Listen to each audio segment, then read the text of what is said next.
Welcome back to 5 and 5. This is our second episode. I'm here with Matt Dunn. We're excited to talk about a couple clips from last weekend's NCAA lacrosse action. We hope you caught week one on our YouTube channel. We'll keep posting these every week, and we're excited to talk some lacrosse. Matt, welcome back. Thanks, Deemer. Good to be back. Let's get it rolling here. It's exciting to see 2 weeks of college lacrosse under our belt now. Started off with this Virginia Army game, which I love partially just because the kind of the screen angle it was shot at.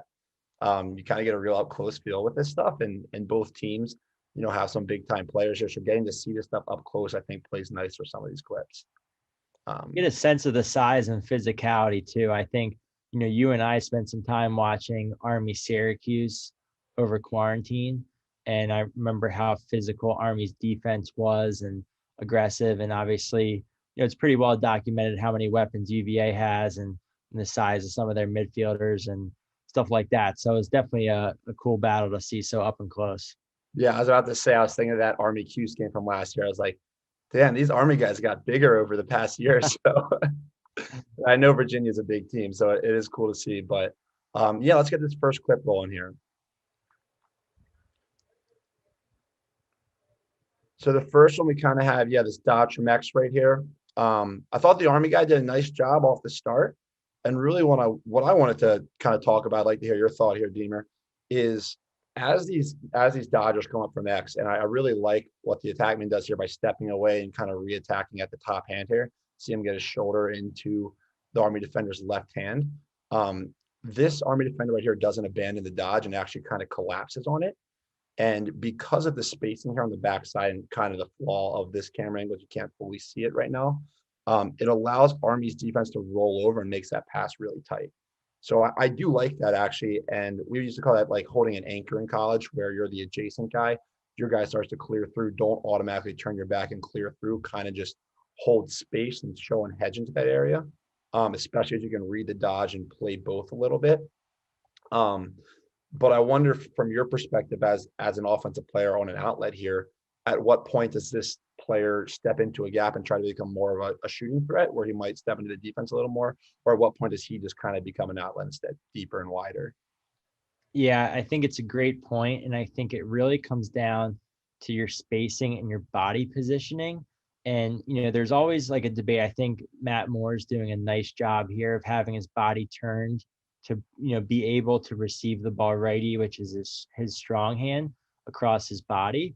But also what's hard about that too is that as 11 commits and is that forward outlet, because he keeps drifting over, then it makes it easy for those backside Army defenders to rotate into the ball.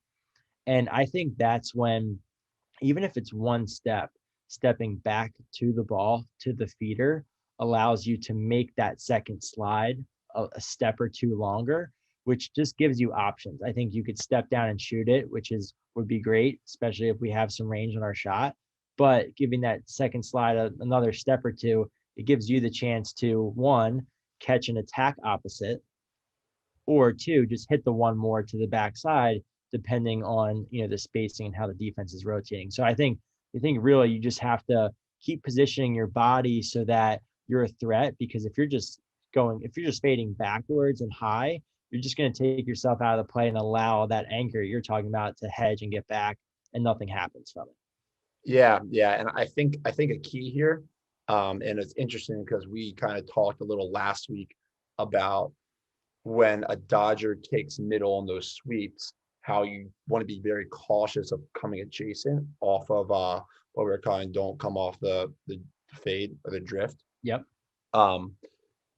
In this scenario, it's the same idea. However, if this Army defender were to basically fly full speed down right here, Matt Moore can sit in this spot right here and pretty much get a pretty good step down shot or catch a good spot to attack opposite. I think what's important here is this guy at least wins his matchup to this, 5-7 yard mark, where if this guy's going to turn the corner, he's not turning it below 5 yards, and he's kind of wide right now, which allows this Army defender to do a nice job of, he never fully commits to this dodge until the last second.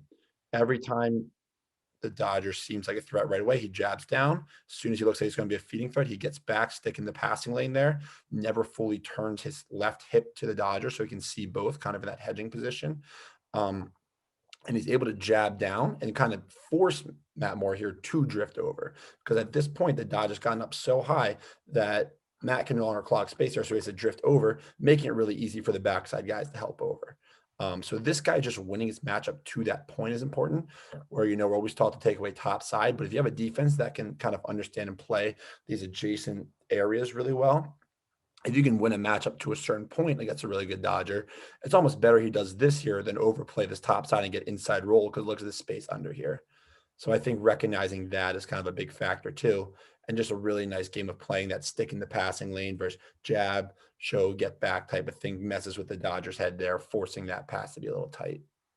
Yeah, and I would say even going back to to the Dodger, I think Connor here, he gets that initial bounce and then attacks the head of the stick. And then right there, when he makes that pass, I think that's when if you can get a subtle step away, you can really see if 11 wants to commit, but then it also allows you to help get your hands free.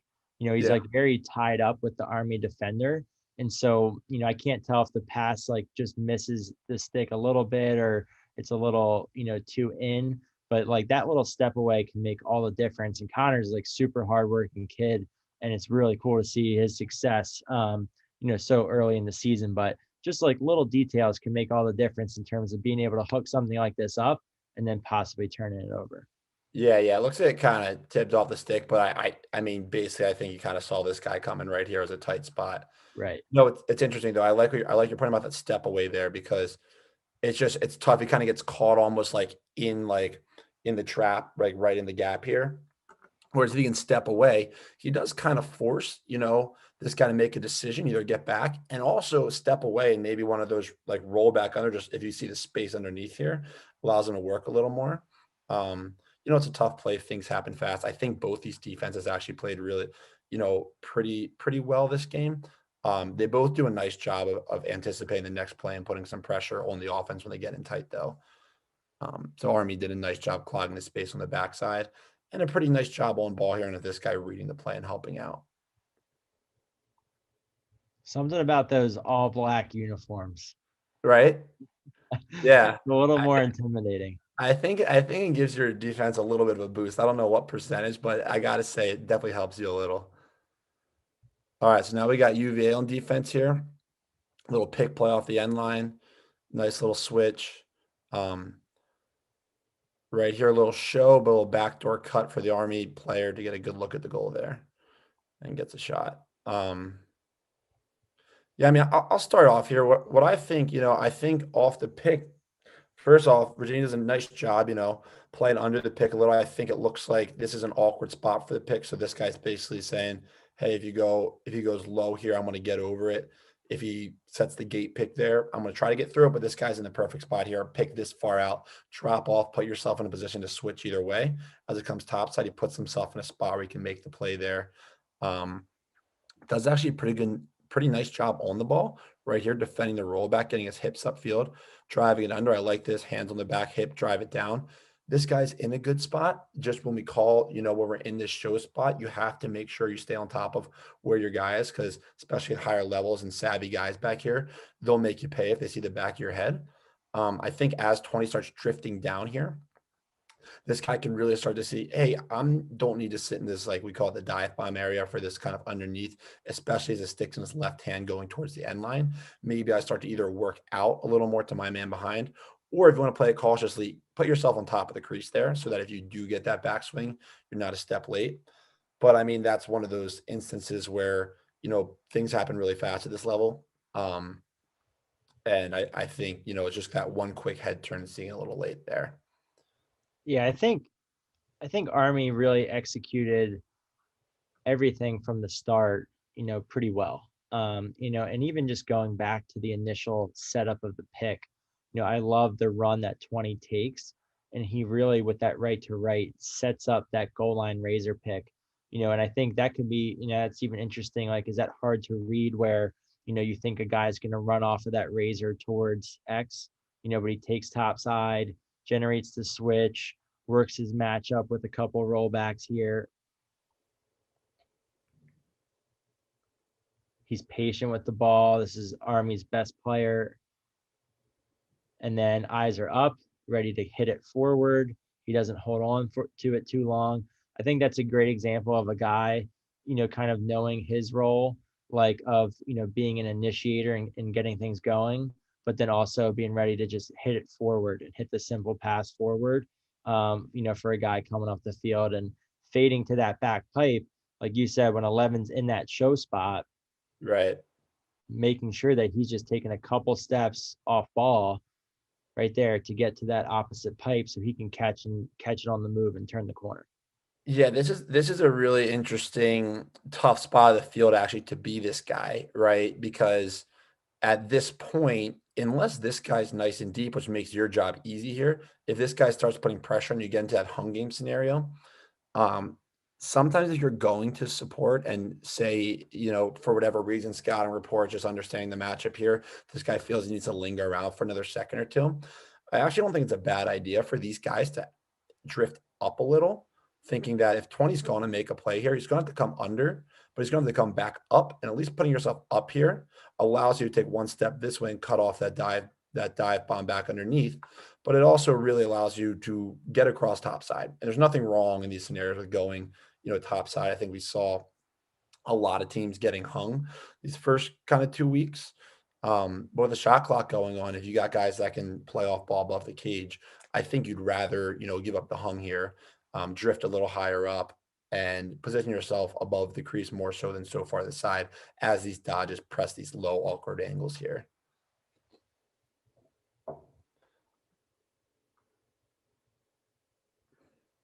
I mean, it's a nice finish too. Honestly, I think Virginia makes the right off-ball read, right? They bump through, but the guy catches it and makes a quick finish on the run, right up the hash there. Yeah, it's a good job of extending his hands. His posture is still a bit deceptive. Like he right here could be a feeder. He kind of looks it off. Yeah, It's just good execution. It's just a nice play by Army for sure. yeah, The yeah. hang situations are interesting too, Matt. Like, that's been a huge topic on Twitter. Guys talking about the hang up game, so many guys getting hung. Here it's kind of you just see kind of in that no man's land spot. But again, with the lower, shot clock and things, like it is an interesting discussion. Getting hung's not the worst thing in the world, and just covering up off ball and just being ready to meet a guy at goal line. Yeah, I mean, to me, unless you're unless unless you scout a team and you watch the last game where they've torn their last two or three opponents up by getting them hung, they have a guy who's just, phenomenal behind the cage at either seeing the field really well and feeding or coming attacking that hung really well. Um, I mean, my thought would be to get hung until you have to audible out of it because they're causing problems by getting hung. Like, to me, it kind of seems like it disrupts the flow of the offense. Um, with the shot clock going on, especially if you can get it down to the lower half of the shot clock, you kill another 20 seconds back there. It's not the worst thing in the world. And you then kind of at least have some extra help above the cage for some of these scenarios like this, don't get hung for no reason. But if you're kind of choosing to show and provide some support there last second, like getting hung doesn't seem like the worst thing in the world unless a team proves that they can beat you with that. Cool. There we'll go. The last clip here, and I'll let it run here. But Deemer, if you want to take the first kind of run through with this one. Yeah, so this was a tough overtime game. Loyola taking it from Richmond, and I thought this was just a great clip to just see a couple different things. Loyola starts in their man offense. Richmond's playing man to man. They end up jumping into zone off of the end line restart, and we're just going to see Loyola get into their 1-4-1 in against the zone. And you just see like the differences in kind of the spacing and just how important, a couple different movements can cause that ripple effect, throughout the D. And even if we rewind. Yeah. I was going to say maybe we kind of go through the first half of this before we get into the zone. Any point in particular you want? Is this good? Yeah, so this is great. So you just get a little up pick here, getting downhill. Richmond's fighting through, getting in the little pairs on the wing. And this is where, again, like, when you're working a short stick matchup, like really trying to make sure that you're dodging and redodging. I think on the initial top side, the Richmond short stick does a good job of bottling up 32. But then on the rollback and step back here, he's gets that Richmond defender to overcommit. And you'll see now that causes that adjacent slide. We hit the forward, and Yeah. we're at least generating a shot opportunity. Yeah. I was going to say, it is a nice job working that short stick matchup as 50 gets through here and works his hips upfield. You can kind of see right away um, as that right hip comes through and he leans forward, just oversteps it there. Um, and he gets turned back. And as soon as he kind of reaches back for that one right there on that hitch, he gets caught reaching. And that's kind of that. As soon as he gets turned there, he ends up in that chase mode almost, because once his hips go too far this way, he has to overcompensate to get back. And as soon as he reaches here, I mean, this is a pretty nice move. Kind of start drifting back, hands up, look like you're about to pull it, gets the stick in the air, right? That's exactly what we kind of try to work on avoiding, even though it's really hard to as soon as you see a guy get his hands back this way. That's why defenders do so many approach drills. Um, Gets that quick hitch there, forcing, as you said, this guy to help over, which I think is the right play in this scenario. It happened fast. There's no way this guy's going to make that slide in time. Right. This guy's out of the picture. I think the one thing is here, he just slips on it, right? So they give up a step down from 15 yards off the start. Not the worst thing in the world. I think if that guy doesn't slip, I think maybe it's back in time. I also think if this D midi here doesn't bite so much on that hitch, you kind of see what happens if this guy comes down the side here. So as the ball plays up here, if he comes down the side here, you do kind of have help here. So if you can overplay that top side, it's Right. kind of that classic force the guy down the side because look where your teammates are. He has to tuck it here. You do have some guys here that can plug up a little bit. And just like, how hard this guy's working to get back to his right hand. It's just good poise and working on being physical, selling the shot fake, really utilizing like a good skill set, to create an opportunity, even though 15 yards, hey, that's not necessarily a super high percentage shot, but you are starting to draw some rotations. And then now out of that shot, it's interesting. We don't know the scout, kind of, if Richmond was hopping into the zone, off every end line or just kind of in OT. But, now you're kind of putting Loyola into a 1-4-1.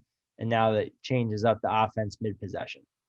Yeah, I think it's a pretty common move, and I don't know exactly how frequently they did it throughout the game. But especially towards the end of the game or at certain points, if you feel comfortable with your team running a zone defense, it's not uncommon, especially in the shot clock era, to off an end line. Some time winds down towards the end of a game, go into a zone, give the offense a different look because now it takes, to your point, it takes the offense some time to get into their set. It might take them, a couple spins around to get a good feel for, hey, where are the opportunities? And at that point, the clock's now from 40 seconds to 20 seconds to 15 before they have a chance to really attack it. So not an uncommon move. Let's check it out and see kind of how Richmond's playing it and how Loyola tries to attack.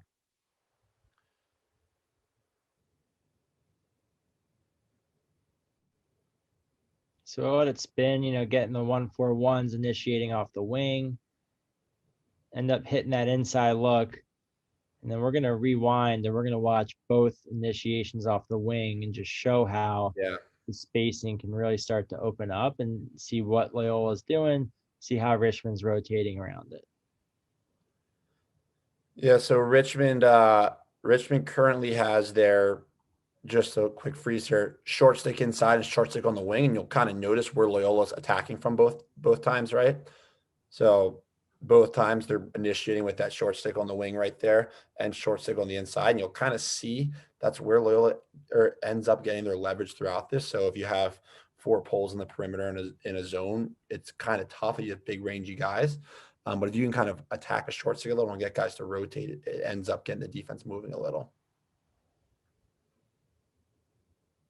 Yeah, Matt, let's rewind. So let's get back to that initial dodge.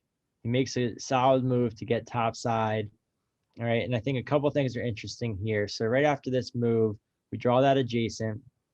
We see how Loyola has their top center player out at the top of the box, and 32's that backside wing. You know, Richmond jumps out to that top pass, opens up that skip lane.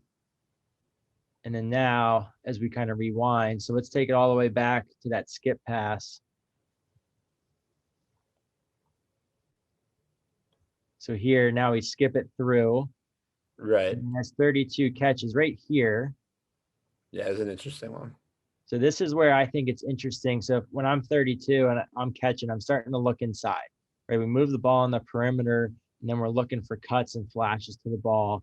You know, Kevin Lindley does a nice job of flashing to it, but number 6 is down there kind of around that 10-yard spot above goal Yeah. line. So ball hits the wing right here, right? So skip pass looks very similar, right? Right So here.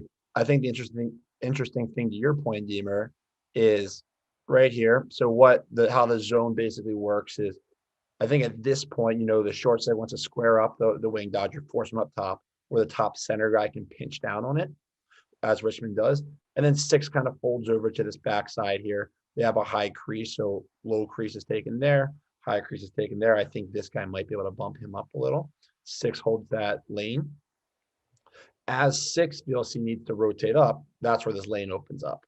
Um, Now, thinking about this guy's outside the box at 20. Maybe he could have played a little more slowly. But with that, the backside is a nice job rotating up. And 6, I think is the point you're going to make, is able to get back to this spot by the time he touches it here, clogging up some space.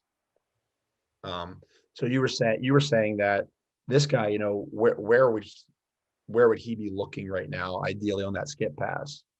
Yeah, so maybe even take it back another second. So right as I'm catching it, that skip on the wing, that's when immediately I'm thinking maybe a one more to the ball side base.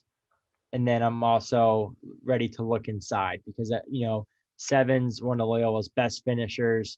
He's had a great career at Loyola. Lefty catches a lot. So, I'm thinking that guy's cutting to me. I might be able to slide one inside, and that lane might be there, might not. And this is where, as offensive players, we need to be patient. We need to be scanning our options and kind of taking stock so that the next time it comes around, maybe that's there, maybe that's open. And I think he's almost open here, but they keep Yeah. working it and then they end up hitting it. Yeah, to your point, I think he is open. Especially those really good inside finishers. If you're not basically ball slide on their stick, they're kind of always open. I think the optical tough part here is right. Just seeing this, there doesn't look like to be a lot of space here. He knows his cut's basically limited right there because there's a guy there. And even knowing that, that's a smaller gap where this guy can take one step and chop down, this guy can take a step and chop up. It looks like a tougher pass. So moves it back. We see a very similar initiation start here, right? Goes downfield now. So here's what's interesting. Last time this pole slid over to an upfield dodge where he met the dodge around here. Now he's going down to meet the dodge at, 6 yards above GLE on the hash rather than 11. So crashing down there makes this gap. Look how much space we have here now. Right. From this rotate. It's not going to be a simple show and get back. Now 6 goes flying up because we have a potential step down shooter there. Backside rolls up and boom. The last play, Deemer, like we were talking about, 6 is standing right there. Looks very similar, but look at all the space now. Yeah, and 7 does a great job of he's at 5 yards above the goal line, but he times his pop well, ready Yeah, to catch and I load. noticed that, right? So it's less of a flash, less of a C cut, quick pop. 32's ready this time to look inside, and then ridiculous hands to catch and Yeah, shoot. Like it's just, it's tough because the guy is there, but all you need is a sliver. You need to just catch and release. And yeah. it's a really incredible look and big time goal for Loyola to capitalize. It's interesting because it's an incredible play, and I feel for this Richmond defense here, especially right here, because in his mind, like he closes the gap pretty quickly there. And I've been on the wrong side of a similar play before where, you think you're close enough to a guy, but you got a really good inside finisher and like things happen like that. Um, so just like really locking in, especially when you have a really good inside finisher, that if they catch the ball, they're probably going to score if they catch it. Um, I think the other interesting point is just realizing like you see a play like this, yeah, it's a great play, but understanding what really forced the zone to be, air quote broken or that opportunity to be opened really started with forcing long rotations in a zone, forcing a defense to rotate in the zone leaves a lot of things open. Whereas if you let a zone continuously snap back to their spots, it's difficult to find those little gaps in there. Yeah, and that's one thing, as I've watched more and more, like, I think there's a lot of variations and things you can do with the 1-4-1 against the zone. But it does allow you for those long passes around the perimeter. And when you get some good action off the wing and you can start getting the defense in the zone to start moving like this, you really open up a lot of looks inside and to the pipes. Yeah. Yeah, I agree. It's interesting. It's fun to break down a zone. It's fun to break down a possession where you see a little bit of both because strategically, I kind of like the move. I think it's a smart move, especially, if you're giving up looks every once in a while in man. Definitely throws an offense off. And I think for the most part, they ran it pretty well. I wonder if it was, game plan or a misread for this guy to fly down that low. I also wonder where you can maybe slow play flying out to a guy here and holding a spot here a little more. So much easier said in hindsight, but that really is, all that being said, the guy's pretty covered up and makes an incredible finish. So you just got to give a lot of credit to Loyola there on making that play. Yeah, absolutely. And as this crazy season kind of gets underway and there's going to be teams picking up games, 2 days before, with testing and COVID and everything, the more that players can just be players and continue to assess threats, play off of each other, and just make adjustments throughout the game is going to be critical to teams having success throughout the spring. But I'm excited to keep watching. There's a lot of great lacrosse. I think even myself breaking this down with you, I'm learning a lot, trying to raise my IQ and hope everyone that's tuned in and watching has enjoyed. And we're excited to keep this going. Yeah, yeah, me too. I always find it so valuable to hear the offensive perspective of the ball while doing the same defensive breakdown, just like we talked about. As a defender, understanding what the offensive is trying to do and hoping to do really opens your eyes into what your objective should be defensively. So definitely excited to keep these going. Excited to have more college lacrosse on and get to keep breaking down some film. Awesome. Stay tuned for episode 3 next week. Excited for the weekend's action upcoming. Have a great one.